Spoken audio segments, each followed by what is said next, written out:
This episode is released in memory of Shannon Knapp, our host and dear friend. Hotelier Huddle was Shannon's homage to the hotel industry and the people within it who meant the world to her. Rest in peace, Shannon. In today's episode of the Hotelier Huddle, I spoke with one of my all-time favorite hotel industry people, Stephen Fraser. Well, not that I have favorites. I mean, that would be unprofessional. But if I did, this guy would be a favorite of mine. Amazing experience and everything in between. I had a great chat with him about career pivots and transferable skills. And he shares some top tips about things people maybe just starting out in the industry can benefit from his learning and not take 20 years to learn it. I had a great chat with Stephen. I think you'll like it as much as I did.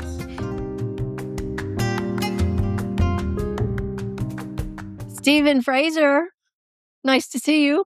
One of my all-time favorite people in this world. Thank you very much for doing this. I really appreciate it. It's nice to see you. And you as well. Thank you for having me. I realized when I logged on just now, it's been a long time since I've seen you like in real life, in person. Like I talk to you and we email all the time, but I haven't seen your handsome face in the longest time. It's nice to see you. And you got new glasses. They're nice. I know. I'm just trying to be hip now. I'm getting old, but I got to be hip. Join the cool kids. I know. I know. You got to be hip before you join the hip replacement crowd. Yeah, I don't want to go that far. No, not too many hips. Yeah.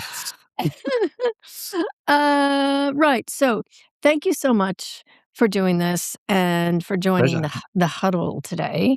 Now, I always like to just go through just briefly your career experiences so far. Not because you don't remember, but just so that my listeners are exactly clear on just how wildly qualified you are to be in the Hotelier Huddle. So if I may, Stephen Fraser, you, tell me if I've got this right, you earned your rooms division diploma in hospitality from the Hotel School Australia, is that right? Correct, at the Intercontinental a few years ago now, but it was really cool actually. They had 2 weeks on studying, 2 weeks off doing cleaning rooms or what. It was really a really fantastic course. It was 18 months at that stage. It's all changed now. That's where I started.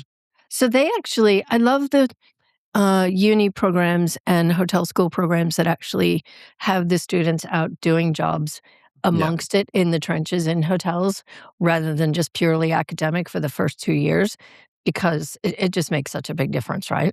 100%. It just sort of solidifies a lot of the learning, and it's practical. Yeah, it's a practical industry. Yes, you can study all the stuff, but you don't get taught how to deal with that guest at midnight when you're overbooked and all that sort of stuff. So Yes. All of those immersive learnings, as we call it. Correct. Exactly. Okay, and then you were reservations and revenue manager and Marriott Rewards Loyalty Program Center manager for Sydney Harbour Marriott and Courtyard by Marriott North Ryde for 14 years. Wow. And we'll get into that in just a minute. Do you miss Marcia? Oh, bless her. Marcia. Marcia. Loved it. Marriott Automated Reservations System for Hotel Availability for those of you playing acronym bingo at home. And hotel industry acronym bingo, by the way. I think they finally put Marcia out to pasture because they've got a new Amadeus Global CRS, right? It's been upgraded. She's had some enhancements. Yeah. Yes. I think maybe they still use it for a couple of GDS connections. Hey, maybe if someone watching this wants to educate us and tell us in the comments if Marcia's still alive, if Marcia's still kicking, give us an update. Anyway, then after your 14 years at Marriott, wow, you were regional implementation consultant at Micros, doing PMS installs as I recall. We might get into that in just a second. Then back to academia, sort of. You were learning facilitator hospitality management at Torrens University concurrently while doing all of these other jobs for 13 years. Are you still teaching these days, or have you stopped teaching for now? Not. I did for about 10 or 13 years. That started with Billy Blue, Hotel School. All those years ago, and now it's part of Torrens Uni. So my sort of side hustle was to teach at the college there. It was fantastic. Loved that. Loved the teaching. Yeah, a lot of really rewarding, a lot of fun. Yeah, and it's always a tremendous benefit when the students have facilitators who have done the jobs. 100%. So Yeah. it's not, again, just purely academic, but they're speaking from experience. So amazing. And then you were Central Reservation Services Manager at what was Mirvac Hotels and then became a core Australia and New Zealand for 9.5 years. It probably felt like 9.5 and the rest. Then you were Director of Reservation Services for Star Entertainment Group for a year and a half. Then you took a very fascinating sort of sideways turn and still in the industry, and you were head of service delivery for GDS and the director of shared services for SiteMinder for 4 years, global distribution systems, again, GDS for those playing hotel acronym bingo. Then you were senior lead global support for Shopify for 2.5 years. Fascinating. And now you are head of reservation services for EVT Connect Hospitality for the last 2 years. Did I miss anything? I think you've got it all. Yeah, yeah. It's done quite a bit actually. If you, wow, I have done a few things. So far. Yeah, yeah, it's been awesome. It's been awesome, right? And you're right. I've sort of done a few different things, mainly hotels. So I sort of got pulled back in to the dark side. So That's what happens. that's Sucked what back in. you leave out. You go, no, no, I missed that hotel thing. So Mm. yeah, back into it. Love the reservations piece. So So, Stephen, you're 14 years at Marriott. I know for sure, gave you a pretty deep operational roots before you sort of pivoted into tech, briefly yeah, at Micros and then later on at SiteMinder. So still in hotel world, but on the yeah, tech side yeah. of hotels and also contact centers. So for someone maybe in the industry who's currently grinding away in maybe their third year as a reservations coordinator or a switch bitch, as we used to call them, what's the honest conversation about when to stay in that job and press on Yeah. versus when maybe to master your craft versus when to just step into something else that just really terrifies you? To be honest, I loved being a switch bitch Yeah. at the Intercon in Sydney and what was Marriott Hyde Park. It's actually a In really good part, question. sorry to interrupt, but do I remember it right that you loved that job in part because isn't that where you met your wife of Yeah, that's 25 probably a little bit, years? yeah, probably a little bit of that too. Yeah, Yeah. That's but I probably why you stayed in that job a while because Tim well, that's was there. exactly why I stayed there for the long time. I got very comfortable there, so it was great going to work every day. Yeah, But no, I mean it's a good question because I think I've obviously stayed at a lot of on some places for quite a length of time. sure. And which is probably a bit unusual in the industry, Mm, and industry outside of the industry as well. I yeah. think, my first gig with Marriott, was with Marriott after hotel school, as you said. They're about 10 years in the reservations team and had a few other roles, but I really enjoyed the team. I really enjoyed the product. I enjoyed, yeah, the people that I work with, and I think that's important. You gotta love what you do.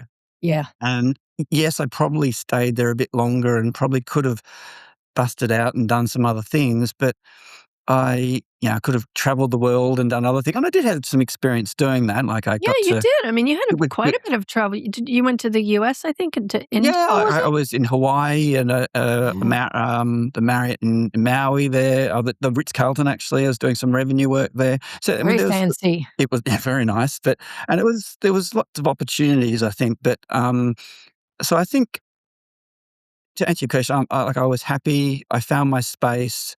I did probably get comfortable, but I Mm, enjoyed what I was doing. I think you normally know when you're ready for a move, yes. and you sort of. I suppose it's when you get to that point where you're going, I can't do this anymore. Yeah, That Monday mornings or Sunday night sort of thing. But I think yeah, if you love it, you will learn a lot about what you do.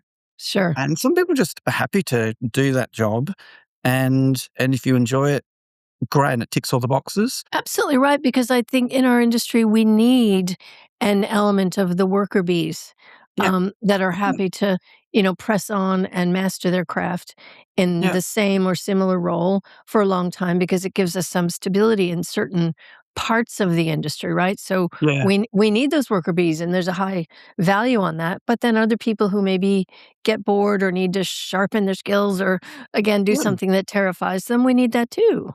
Oh, absolutely. And look, and I think part of the challenge is we get comfortable, and to do Mm, something different mm, is terrifying. I mean, yeah. I remember going and doing my first training session at the hotel school, where I had, I don't know, 50 or 60 students in this auditorium, Oh, and I was been preparing for weeks, and I was yeah. absolutely terrified. Shaking Yeah, in your boots. yeah, they're shaking my boots indeed. But it was such a rush. Did it, loved it. But it's like Yes. anything new. You did it. You learn as you learn all this cool new stuff, and I think you've got the support of your team members. Like, you were always very supportive of me and anything that I did. I mean, you're actually the one that said, yeah, go and do the training. I think it'd be a great thing.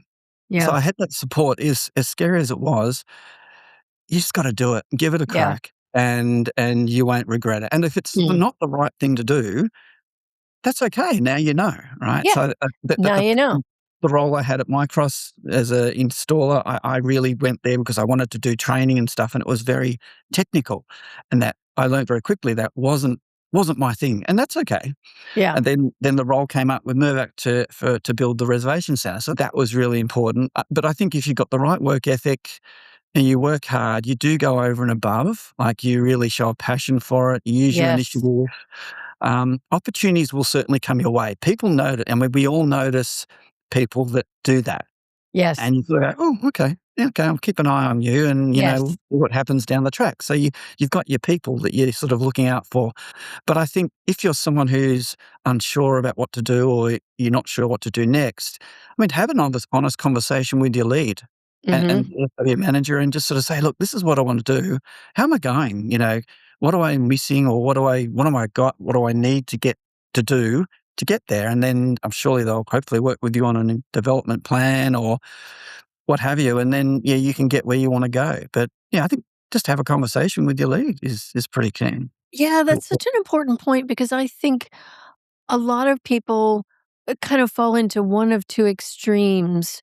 Like Mm, there's the camp of extremes where people are, too nervous or aren't surrounded by the right kind of leadership that are open to people being very ambitious and saying, yeah, how can I do better? How am I going? Give me some feedback. I want to, here's my career path. Give me some tips. And then there's the other extreme of, the camp of people that are maybe a little bit too ambitious and they want to be a general manager after they've been a receptionist for 5 minutes. So there's like those two extremes. And I think there's kind of a sweet spot in the middle of people that can yep, be open to feedback and demand more of their leaders and supervisors, and also recognize that I do need to master this craft and learn as much as I can for a while before correct. I try and take over the world.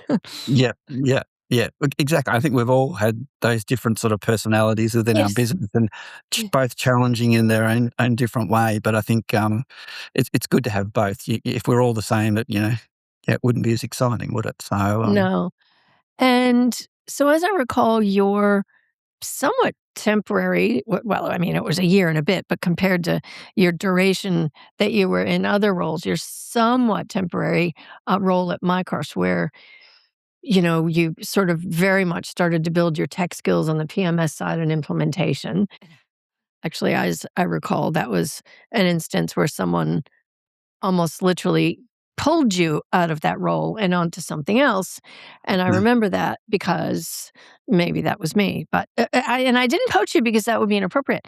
It was just that I made you aware of a role that might be available that I thought, yeah, might be more challenging to you. Anyway, I digress. yeah, So, considering you've sat on sort of both sides of the implementation desk yeah, as yeah. a property manager receiving new systems and also as a consultant rolling them out, is there I don't know, any awkward moments that you can share where maybe a tech rollout went sideways?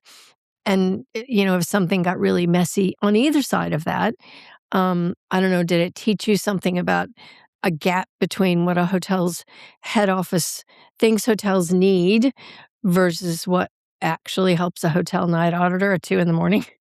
Yeah, well, yeah, I mean, I've been through a few system rollouts, and I think Yes. we've been through a couple with the Yeah. Mirvac Hotels days with new systems and process and stuff. Yeah. So, look, thankfully, the majority have actually been pretty positive, right? And the one that sort of stands out that didn't go well as well was, when I was at the Star, we did a lot of transformational work there around, Yes.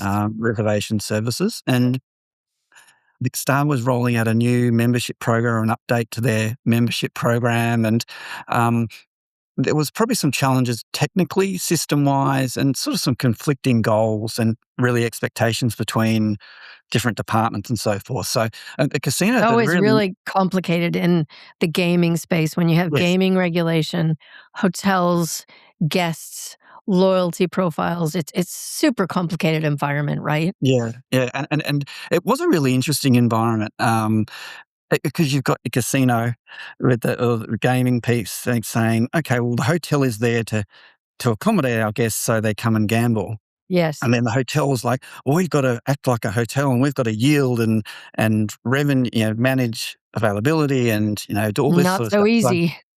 very, very challenging. So that was always a big challenge in that space. But I think the couple of disconnects and some system glitches with this one, and I think there was feedback given and there was some pre-testing done, but I think a lot more of that should have been done in that instance Sure. to iron out, because you've got to speak to the people that are in the front line, Mm. handling those calls, handling those emails to get, okay, I need you to test this to death, right? Yes. And let Yes. me know what works, what doesn't. So that put a lot of pressure because not a lot of that was ironed out. We put a lot of pressure on the team. Customer experience sort of was impacted as a result of that. So I think Yeah. the learning from that was really test, test, test, and and speak to the people that are in the front line. I think that was sort of key. Um, that was So probably that the one must that really have informed the next few projects that you had with either with Star or with your next 100%. few major projects. That must that learning and Yeah, that experience at a cellular level yeah, that yeah. really would have informed how you've led projects after that, huh? Oh, definitely, definitely. I mean, we've had some great ones along the way. I think probably one of the most notable save my life projects was, I don't know if you remember, I'm sure you remember, was when we put SiteMinder into Mirvac hotels, and we went Yeah. from manually entering, what if Ah, bookings and Expedia bookings, we're there till 11 o'clock at night going crazy. mm, And the god of IT, Andrew Smith, yes. and the rest of the team sort of Yes. implemented. And overnight, that was just like Yes. a wow moment, and it was done beautifully. There was a lot of interaction, a lot of Yeah. engagement, and that was a big win. I think another one we had is in the res centre. We were looking after 45 hotels, as you know, Yeah. with Merrick Hotels. And we were answering the calls. We're in North Sydney, and we were answering the calls as if we were at the hotel. That's right. And so the team needed a lot of information about the hotel, from what was the cost of parking, how much was breakfast, how high was the What's carpet. the weather? What's it gonna feel like when I get there? Yeah. Exactly, exactly. And we sort of noticed that, the team had that information, but it was on paper and it was all a bit cumbersome. Yeah. So we started a project around centralizing that information. We used a sort of a Google technology and put it all into a site that the team could use. But to make sure that worked, we asked a lot of questions. We did a lot of testing with some team members and they gave their feedback. So I think really the key of all this is ask the people that are going to be the end users before Yes. you roll anything out. Yes. And also, and you're reminding me how transformative that was. And also, it just really speaks to what might seem really obvious and common Mhm. sense, but I've noticed, and I'm sure you have too, it's not always common practice to Yeah. test the fuck out of everything right down to the pointy end. Mm. Test it again and again and again before you go live with real live customers so that you're not creating a really bad experience for your staff having to deliver bad service or doing, relentless manual tasks over and over, but also Yeah. improving the experience of guests who are, having that reservation services experience, for instance, because that's often the first touch point that a guest has Yeah. with a hotel or with a brand, right? Correct. Exactly Mm, right. Yeah, that's how that sort of influences when they arrive and how they're going to be looking forward to their yes. stay. Yeah, no pressure, but that was all on the res team. And you're there selling it and saying how wonderful this product is, and what a wonderful time that they're going to have, and so they're all Yes. excited to be there. So that's just Yes. key, super key to the res experience. Yeah. So, super long question alert, and I'll try and make my question as efficient as possible. Teaching hospitality management for 13 years, as you did, while simultaneously working across contact centers, it means you've kind of observed students enter the industry that's also changed dramatically over the years. And our industry changes Mhm. dramatically, feels like every 5 minutes. So Yeah, yeah. I wonder, from your lens, what's a piece of maybe conventional wisdom that you used to teach that now you tell your students to completely ignore? Or perhaps what's a skill that that should today's hotel school professionals or hospitality professionals be developing that maybe wasn't even on their radar 10 years ago, that you weren't even teaching in hotel school a decade ago? It's a really good question, because I think the fundamentals of what we do in hotels has stayed the same. Sure. And I think that will remain the same in the future. Like, we're here to create experiences for guests. Yes. Yeah. Obviously to make money as well. But I think what we do, having a genuine care and interest in our guests, our team members, that hasn't changed, and that shouldn't change moving forward. Right. No. So we're there to provide, accommodation, and restaurants and spas and all of that.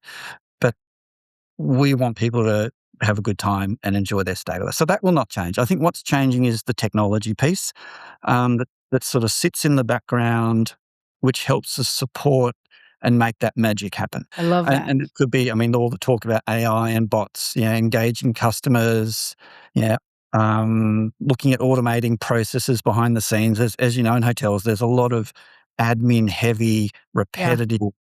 Friction. Yeah, exactly. Yeah. And I think it's trying to leverage technology to make that easier, Mm. and more efficient, so our team members, the humans, can actually, have engagement.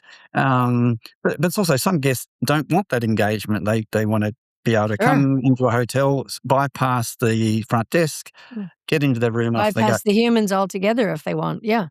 And that's okay. I think we're getting used to airlines, the self check-in piece, and now there's no people. So I don't know if hotels will go that way. There are some, obviously, that do that with kiosks, and there's a Sure. market. There's a market for that. So I think the skill, is sort of being a bit tech savvy, Yes. um, and good at understanding how tech can transform your business. Yes. I'm not tech savvy, but I know people that are. So it's sort of surrounding you, or being in touch with those sort of people where, um, they know what sort of cool stuff can be done and help you implement that. Yes. I was at a conference only just this week, and there's demonstrations around sort of AI and automation, and it was amazing. Like, it was Yeah. Yeah. really, Yeah. really cool. Like, phew, wow, blow my mind sort of stuff. But it's going to really help us, I think, deliver on that. All the things we want, that genuine customer experience. And people are very tech. They love the tech now, Sure. but there will always be a need for people, in our industry. I So think so too. And, I think what I've observed about, you mentioned about how airlines now have kiosks. And, the last few times I've checked in for a Qantas flight, to your point, there was no humans around, and you just have to figure it out for yourself. And that's fine. But the main difference between aviation and our sector of the travel industry is that, especially here in Australia, there's effectively two choices, right? yeah, Whereas in hotels, there's a whole lot more choice and there's a whole lot more competition. So if yeah, I'm, as a traveler, as a guest, if I'm choosing an airline today, really I've got two to choose from. When I'm choosing a hotel, I have 200 to choose from. And so the difference there is that if I'm a person who wants to have a no tech experience and I want it to be all about the humans, then I choose a brand that's going to provide that experience for me. If I want to be the kind of corporate traveler that doesn't want to engage with any people, I just want to check in on a kiosk and use a key on my phone and not talk to any people, then I choose a brand that provides that experience for me, right?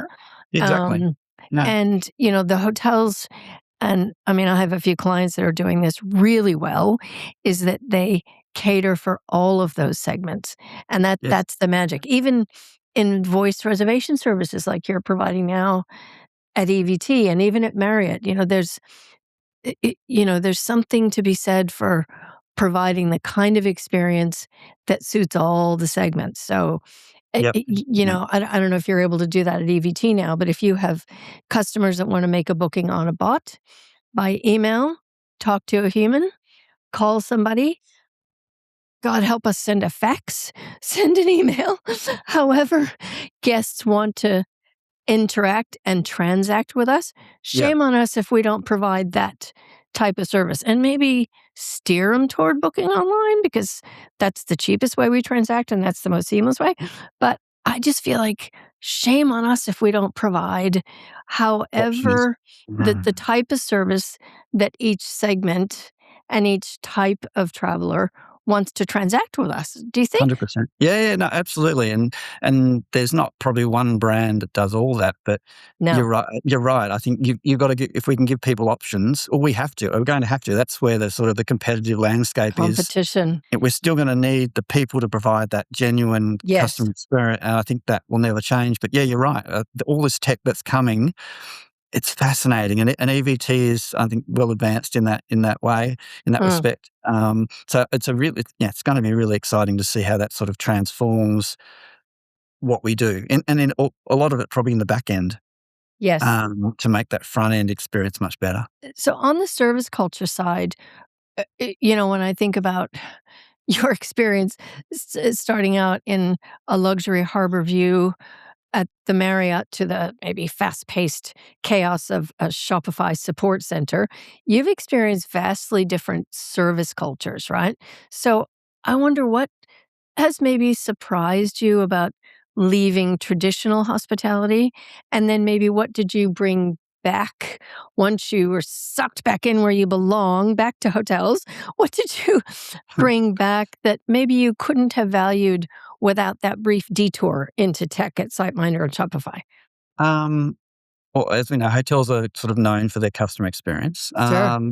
I think throughout the different industries that I have worked in, even though the service culture might be different, I think in the end, we're all there to provide a service, and the goal is to make the customer happy and return. So Mm. I think that's sort of a commonality across all industries that I've worked Yes. in. Yeah, and certainly Shopify was probably the most different experience that I had. They were very fanatical about sort of the customer experience and the tech. They invested a huge amount in tech and AI and all of that. So they do a lot of tech for the customer and it helps the teams, but ultimately we're still trying to do the same thing. We're providing a service to a customer Yes. to Yes. help them either have an experience or, in Shopify's situation, help them earn more money as their business and grow their business. So it was different, same but different, if that makes sense. So um, yeah, I think the Shopify customer wants the same thing as a Marriott or a Kimpton customer. They want to be recognized, they want to be heard. Sure. Yeah, yeah. Genuinely cares in either them or why they're coming or what they're selling. Yeah, I found Shopify fabulous, because you're talking to people who are building a business, and it was cool to learn about their product and, why how they got there, and, giving advice on, you could do X, Y, Z to improve your business, and it had a direct impact on I suppose, the money they made. So that was Oh, really yeah, cool. so the customers, like the business owners that are using Shopify to deliver Yeah, their product to the end exactly. customer who maybe purchased something and it's being shipped to them, right? Correct. And Yeah, right, right, right. leveraging technology again to make that experience seamless and Mm. easy and help them get to their goals.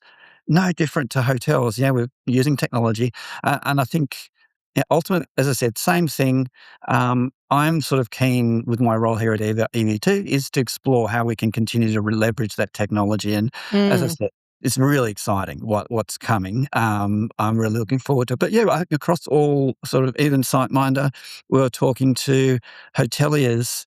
It was really cool because I was on the other side, yes.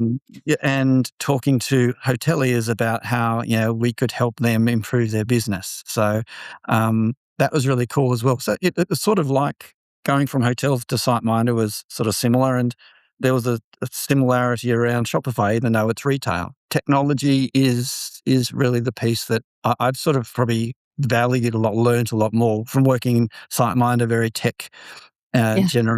orientated company as well. A lot of changes there. That was fabulous as well. So all the way through, it's been sort of tech and service.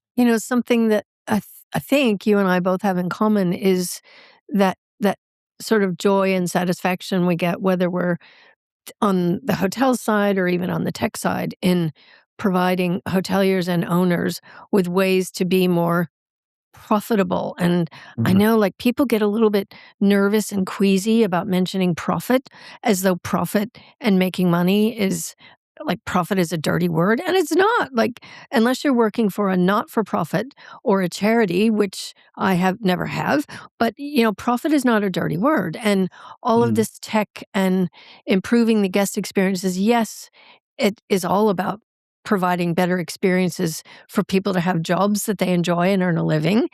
mm. And at the same time, whether it's tech or reservation services or the different ways you and I have earned a living for the last couple of decades, it's about helping hotels and owners make more Make profit. money. And I don't think we should Yeah. be shy about that. No, well, no, but we're all there for that reason, and all Yeah, of this. Yeah, yeah, I know you're absolutely right. Talking about customer experience and all that, yeah. and all tech and everything, but yeah, That's all ultimately, charming unless they're losing money. yeah, we've got to. I mean, it's there to, Mm, yes, the experience, but it's there to also make more money. Like, offering, like your airlines. How many times have you gone on a flight and you get an email or a text saying, "Hey, you can upgrade for X amount." That's what we're there for, is to, yes, make them feel better, but also make more money. Stephen, you've been a reservations agent, a manager, a consultant, a director, a lecturer, and now you're head of reservation services for a pretty big organization looking after lots and lots and lots of hotels. So, for the listeners of Hotelier Huddle who might be feeling kind of burnt out in their current role and unsure of whether to stick with hospitality or maybe leave entirely, because let's face it, we have a lot of transferable skills in Yeah, all different levels of hotel jobs. yeah. What in your journey so far has helped you navigate your own pivots? And you started to touch on this before, but I'm Mm. curious if you might have some advice for how people might recognize the difference between needing a new challenge versus needing a whole new industry.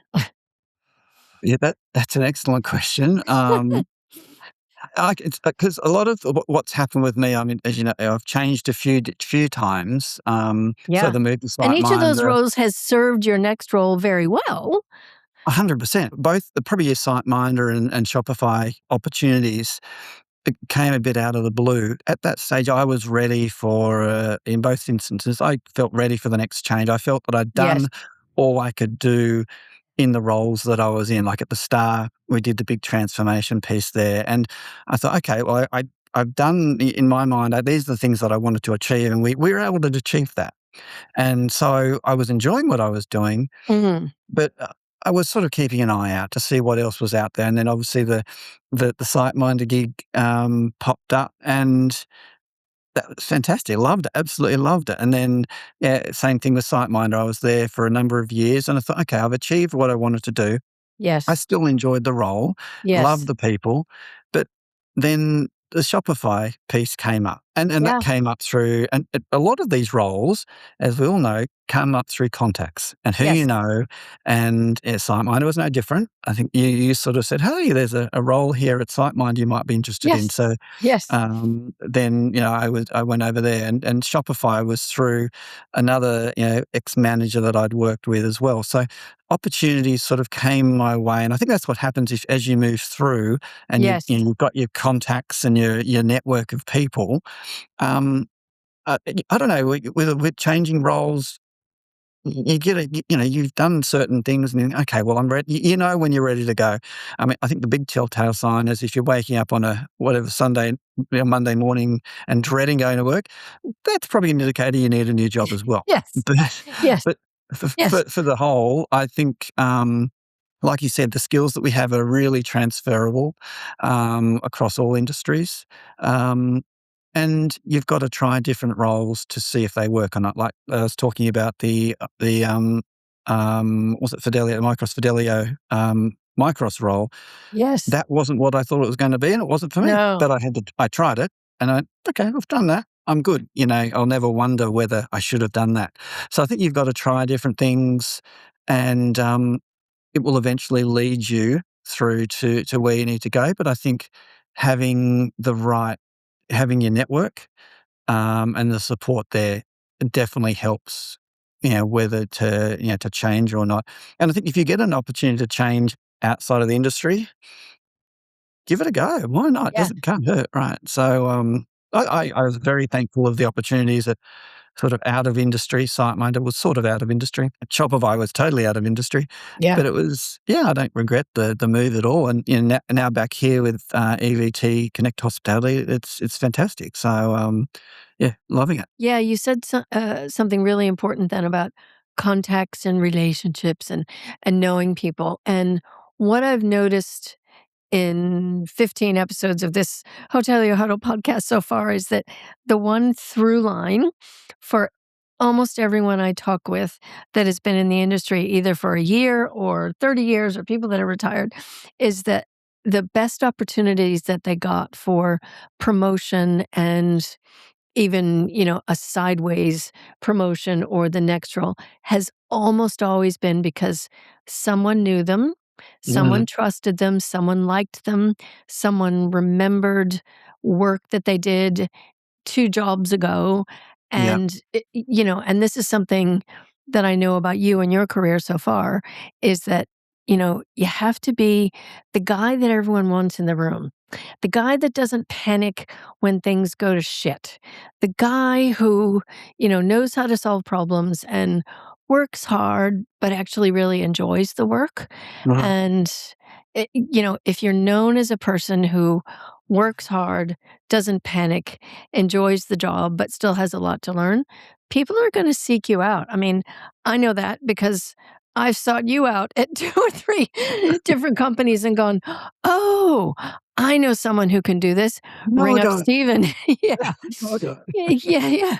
So, I've just noticed that when you're the person that is recognized for working hard, being a solutions finder, and just getting on with it, Yeah. um, I feel like that's the people that get the great jobs in this industry. Yep. Oh, absolutely. And that's, I think I was saying right at the beginning how, you notice people that are, putting in the initiative, Yes. working hard, being very positive, solving Yes. problems and, just someone who's engaged, I think. Yes. And you notice those people. So when you do, everyone moves around and they, have their peeps that they work with and they enjoy working with and got that trust and that relationship. So it's a no-brainer. Obviously you're going to try and bring them across to help support you because I think you've got to surround yourself with good people that know more than you do.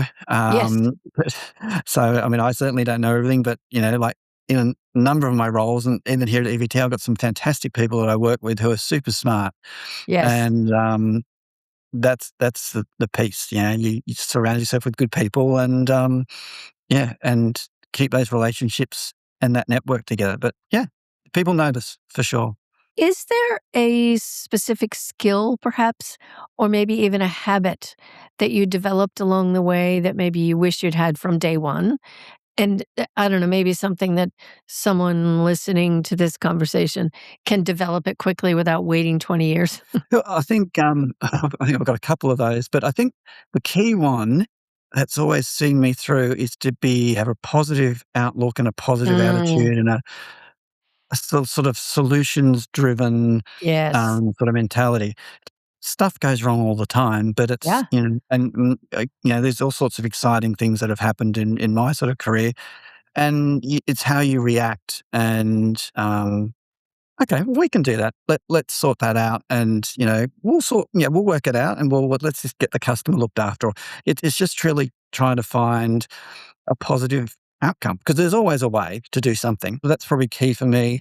Ask questions. So really sort of rather than just formulating an answer in your head, Yes. actually stop and listen to people, talk to people, because other people should be talking more than you.